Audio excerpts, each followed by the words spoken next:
Fashion history is usually archived in magazines, books, or on the runway.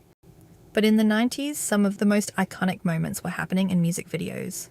It was a time where the supermodels moved from the catwalk to the screen, and the music video became a new space, where designers and photographers could create and have fun with fashion in ways that they couldn't otherwise.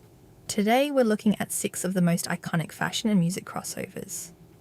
Let's start with Freedom 90 by George Michael, which is really the definitive supermodel music video. It actually came about because George didn't want to appear in any of his own promotional material at the time. So to fill that gap, he decided to cast 5 famous faces at the time to lip-sync the lyrics in his place. The video featured the iconic quintet that defined the whole era: Naomi Campbell, Linda Evangelista, Christy Turlington, Cindy Crawford, and Tatiana Petites. George was inspired by Peter Lindbergh's January 1990 cover of British Vogue, which featured all 5 of them together, and he reportedly called each of them personally to convince them to be part of the project. What's also famous about this clip is how it shows the literal destruction of George's past. His leather jacket, the jukebox, and the guitar from the Faith era all being blown up or set on fire. It was his way of making a declaration of artistic independence by intentionally staying off camera. Probably remains one of the most famous examples of music and high fashion coming together at just the right time. So much so, Donatella Versace reportedly convinced Gianni to cast the same girls for his fall-winter 1991 show in Milan.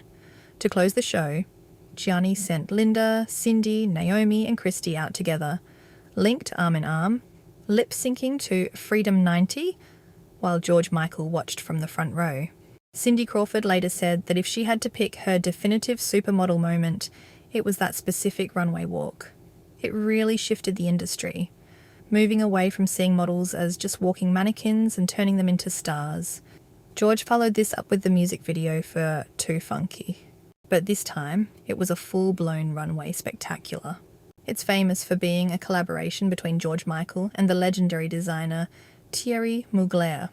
It's set as a fictional fashion show that contrasts the high glamour of the catwalk with a completely chaotic, hysterical backstage environment.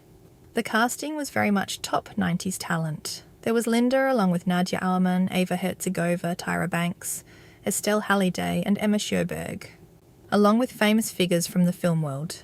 Rossi De Palma and Julie Newmar wearing a black latex vinyl bodysuit on the catwalk, where she performs a high-energy sequence in just one take.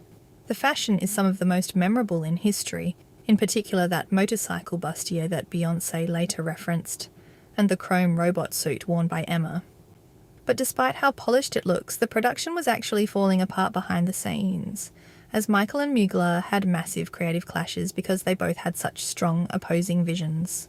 They butted heads so much that George Michael reportedly took over the editing himself.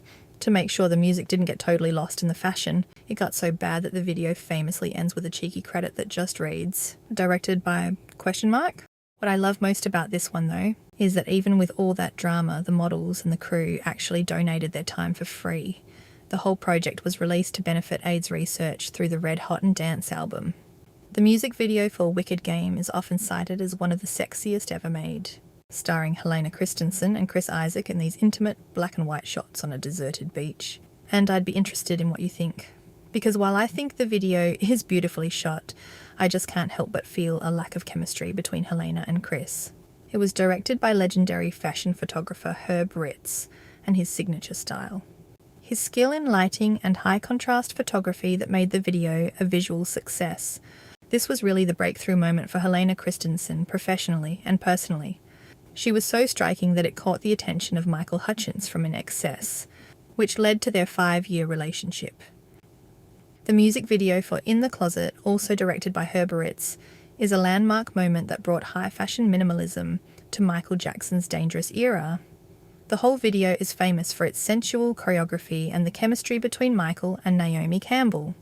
An interesting detail is that while Naomi appears in the video and lip-syncs the female vocals, the voice you hear was actually re-recorded specifically for the visual to keep the identity of the mystery girl alive. But in reality, those vocals actually belong to Princess Stephanie of Monaco. They shot the video in the California desert near the Salton Sea. The setting is very minimalist, just sand, stone walls and natural light, which was a deliberate choice by Ritz to keep the focus entirely on the dance. Naomi's look was iconic, with the white crop top and flippy skirt designed by Azzedine Alaia. However, securing Naomi for the shoot wasn't easy though. She was originally supposed to walk in up to 30 fashion shows in Paris and couldn't make the dates work. But to make sure he got her for the video, Michael reportedly bought out her entire Parisian commitment, just so she could fly to California for the filming.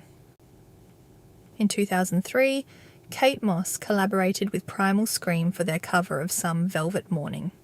This is probably one of the most high-profile times we've seen a model cross over into the music itself, because Kate doesn't only star in the video, she provides the lead female vocals, singing the parts originally performed by Nancy Sinatra. The video is a complete aesthetic tribute to 1960s psychedelic art. It's very visual, featuring Kate and Bobby Gillespie performing in front of these high-contrast, colourful projections and kaleidoscopic backgrounds. It's such a perfect example of that creative freedom we've been talking about. It's an electronic reimagining of a classic, and you can tell it was a project where they were really just playing with the art and the aesthetic of the 60s, but in a modern way. And our final video is Duran Duran's Girl Panic, the ultimate modern tribute to that 90s supermodel era. The whole video is structured like a mockumentary, following a day in the life of the band at the Savoy in London. In this video, the members of Duran Duran take on these humble background roles, appearing as barmen, bellhops and journalists, while 5 of the world's most famous models play the band members themselves. Naomi Campbell steps in as the frontman Simon Le Bon, Cindy Crawford as bassist John Taylor, Eva Herzegovina as Nick Rhodes, and Helena Christensen as Roger Taylor. And Simon's wife in real life, Yasmin, plays the band's session guitarist. The project was shot in conjunction with Harper's Bazaar UK for their December 2011 cover feature. And Domenico and Stefano of Dolce & Gabbana handled all the styling for the video and even made a cameo as the band's personal stylists. It's a perfect full circle moment because it shows that even decades later, the presence of these women is so strong that the artists are still willing to step aside and let the fashion take centre stage. And I think I have to say this is my favourite. I love the song. The video clip is great and it's just fun, which I think is what it should be.